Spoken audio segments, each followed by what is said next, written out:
उस अधिकार में भी लाठी गोजी और आपको घर में प्रताड़ना कर करके ये सरकार दबाने की कोशिश करती है। इनकी मांग है कि बहाली प्रक्रिया में पुरानी नियमावली आपको उम्र सीमा 43 से बढ़ा करके 55 नीट और JARF और PhD के तय अंक राष्ट्रीय मानक के अनुरूप। अब भूख हड़ताल करेगा तो तुम सुनोगे नहीं, रोड पर जाओगे तो गोली चलाओगे, आखिर जाए तो क्या चाहे। सरकार जो सिस्टम खराब करके रखी है उसके खिलाफ लड़ाई। इनकी जान जाएगी तो कौन जिम्मेवार होगा, रिस्पॉन्सिबल कौन होगा? आप होंगे कि हम होगी कि सरकार होगी? नमस्कार, लाइव सीरीज देख रहे हैं आप। आपको बता दें कि बिहार के जो PhD और रिसर्च स्कॉलर जो है वह पिछले 6 दिनों से अनिश्चितकालीन आमरण अनशन पर बैठे हुए हैं। उनकी मांग जो है वह बिहार में जो अब जो शिक्षक भर्ती होनी है, माफ कीजिएगा, जो प्रोफेसर्स की भर्ती होनी है, और ऐसे में जो PhD के लिए जिस तरह से चेंज किया गया है और ऐसे में UGC रेगुलेशन जो है उससे लागू नहीं किया जा रहा है, इन तमाम मुद्दों को लेकर के आमरण अनशन पर जो छात्र हैं, जो अभ्यर्थी हैं, वो बैठे हुए हैं, PhD स्कॉलर बैठे हुए हैं। और ऐसे में इनके मांगों का समर्थन करने के लिए आज बिहार कांग्रेस के प्रदेश अध्यक्ष राजेश राम पहुंचे। ये तस्वीरें देखिए किस तरह से बिहार कांग्रेस के प्रदेश अध्यक्ष राजेश राम जो PhD स्कॉलर है, रिसर्च स्कॉलर है, उनके मांगों का समर्थन करने के लिए पहुंचे और इस दौरान उन्हें छात्रों से संवाद किया है, बातचीत की है और राज्यपाल के साथ साथ जो देश के लोकसभा के नेता प्रतिपक्ष है राहुल गांधी, उन तक उनकी बातों को पहुंचाने का आश्वासन दिया है। देखिए राजेश राम क्या कुछ कह रहे हैं। कालीन हड़ताल पर बैठे हैं, लेकिन ये देश में जिस तरह से एक मूवमेंट खड़ा हुआ है जेन जी का, अब तक इनको ताकत के एहसास नहीं हुआ। आप सभी के माध्यम से मैं सरकार को बताना चाहता हूं कि आप साहब ये जो इनकी मांगे हैं आप सक्षम हो उसे पूरा कर दो। और ये अनिश्चितकालीन भूख हड़ताल पर यदि बैठे हुए हैं तो आप इनसे आपको आंकी वार्ता करनी चाहिए। और इनकी मांग ऐसी भी नहीं है कि आपको पूरा नहीं कर सकते। आप डबल इंजन की सरकार चला रहे हो और यदि आपको डबल इंजन की सरकार में निर्णय लेने की क्षमता नहीं है तो आके भूख हड़ताल जो करे उनको बता दो कि भैया हम लोग गठबंधन की सरकार में हैं, बीजेपी अलग चल रही है, जदयू अलग चल रही है, हम निर्णय नहीं दे सकते, हमें आपस में जो है गठजोड़ नहीं है। इनकी मांग मुख्यतः 2-3 बहुत सी मांग है, लेकिन मैं 2-3 मांगों पर चर्चा करना चाहूँगा। इनकी मांग है कि बहाली प्रक्रिया में पुरानी नियमावली में जो है लागू की। दूसरी है कि आपको उम्र सीमा 43 से बढ़ा करके 55 की है। और तीसरी है कि नीट और JARF और PhD के तय अंक राष्ट्रीय मानक के अनुरूप आप और आ करके आप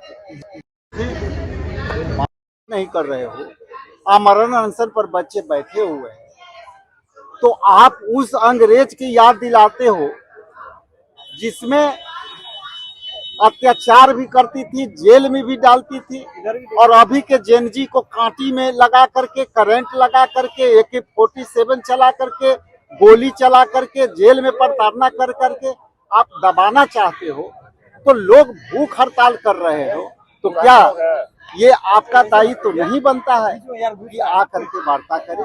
इसलिए आपके माध्यम से मैं अपील करता हूं कि जिस तरह से आप लोगों ने जो है दमनकारी नीति आंदोलन करने का किया है, इनकी इसके साथ कई डिमांड्स है, आप पूरा कर सकते हो, नहीं कर सकते हो तो आप आके वार्ता तो करो।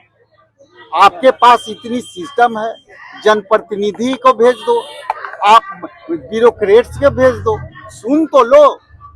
क्या भूख हड़ताल ही करना एक माध्यम है या भूख हड़ताल से सरकार झुकेगी? रोड पर आप डंडे मारोगे, AK-40 चलाओगे, यदि आप आंदोलन है तो उसको पकड़ करके रात में उनको परिजन को पेरोगे। और भूख हड़ताल करेगा तो तुम सुनोगे नहीं, रोड पर जाओगे तो गोली चलाओगे, आखिर जाए तो क्या चाहे। ये तो सरकार का दायित्व है, जो यही के चुने हुई सरकार है। और इन्हीं पर अत्याचार कर रही है। मतलब आज 9 अगस्त 1942 को अंग्रेजों भारत छोड़ो की आंदोलन के साथ, नारे के साथ हुए, अंग्रेज भी भागे और इन आंदोलन के आगे आने वाला समय छोड़ना पड़ेगा, इन्हें गद्दी तक पहुंचना। क्या विपक्ष कमजोर रहने के कारण सरकार दमन तो नहीं कर रही है? विपक्ष के मामला नहीं है और ना सरकार की मामला है। सरकार जो सिस्टम खराब करके रखी है उसके खिलाफ लड़ाई। कांग्रेस क्या करेगी? ये आने वाला समय में आप सरकार हम हैं, हम लड़ाई लड़ रहे हैं इनकी। ये भूख हड़ताल है, कांग्रेस ये करेगी कि इनके आन के सरकार सम्राट चौधरी भूख हड़ताल तोड़वावे। बैठे क्यों हैं? इनकी जान जाएगी तो कौन जिम्मेवार होगा?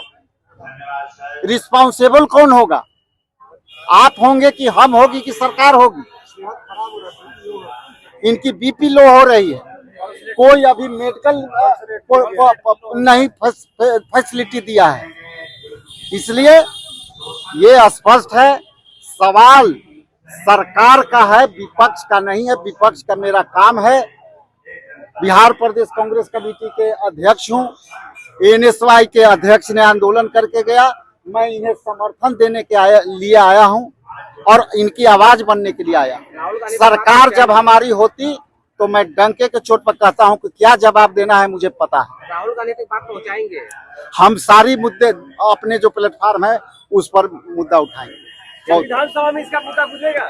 तो वीडियो देख लिया आपने। आपको बता दें कि कांग्रेस के प्रदेश अध्यक्ष राजेश राम अपने दलबल के साथ कांग्रेस के लोगों के साथ पहुंचे हुए थे। ये देखिए अभी भी राजेश राम जो है यही मौजूद है, लोगों से बातचीत कर रहे हैं। और ऐसे में देखिए जो छात्र जो है अपनी मांगों को लेकर के अभी यहाँ बैठे हुए हैं, जिसमें साफ तौर पर दिख रहा है कि चयन प्रक्रिया में डोमिसाइल नीति को लागू किया जाए, साथ ही अन्य जो है अभ्यर्थियों की अधिकतम उम्र सीमा जो है बढ़ाकर 55 वर्ष किया जाए, पीएचडी को अनिवार्य करते हुए नेट को 5 अंक, जेआरएफ को 7 अंक और पीएचडी को 30 अंक तथा एमफिल को 5 अंक का वेटेज प्रदान किया जाए। देखिए तमाम तरह की मांगों को लेकर के जो है वे जो छात्र हैं वो अनशन पर बैठे हुए हैं, आमरण अनशन पर बैठे हुए हैं।